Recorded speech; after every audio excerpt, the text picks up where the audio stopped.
تعرف ان المهندسين قعدوا 300 سنه عشان بس يقدروا يخترعوا كمبيوتر؟ ده كان اول كمبيوتر اتصنع. زمان في القرن ال17 كان بيحصل رحلات بحريه كتير جدا، خصوصا بعد اكتشاف الامريكتين، وكانوا البحاره مضطرين ان هم يعملوا حسابات معقده جدا، واي غلطه في الحسابات دي بتخلي البحار لو طلع في البحر يركب قطر 6 الا تلت ذهاب بالعوده. لحد بقى ما جه الفرنسي بيلزي باسكال وقال لك والله قانون الضغط والكلام ده اللي انا شغال عليه ما بياكلش عيش، انا هعمل اول آلة حاسبة. وفعلا نجح بيلزي باسكال انه يعمل اول آلة حاسبة في التاريخ. الانجليز بقى قالوا ايه؟ لو فرنسا هتصعد احنا كمان هنصعد. عملتوا ايه بقى كانجليز؟ قال لك هنحتفظ بحق الرد. لكن الانجليز فعلا ردوا، ولكن بعد 200 سنة جه الانجليزي تشارلز بابج وعمل اول نظام حاسوبي، بس الفكرة ان هو كان بمواتير، ما كانش مانوال زي اللي عمله بيلزي باسكال.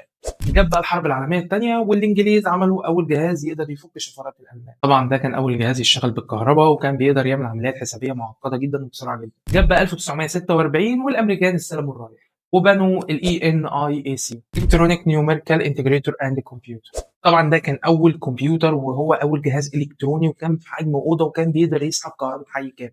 لحد ما جت 1971 وحصل طفره في الكمبيوتر وعملنا المايكرو بروسيسور، وده اللي خلى حضرتك معاك دلوقتي موبايل ومعاك ساعه سمارت واي كمبيوتنج سيستم صغير مصنوع من المايكرو بروسيسور. المهم بعد المعلومات الكتيره دي انت لازم تتابعني.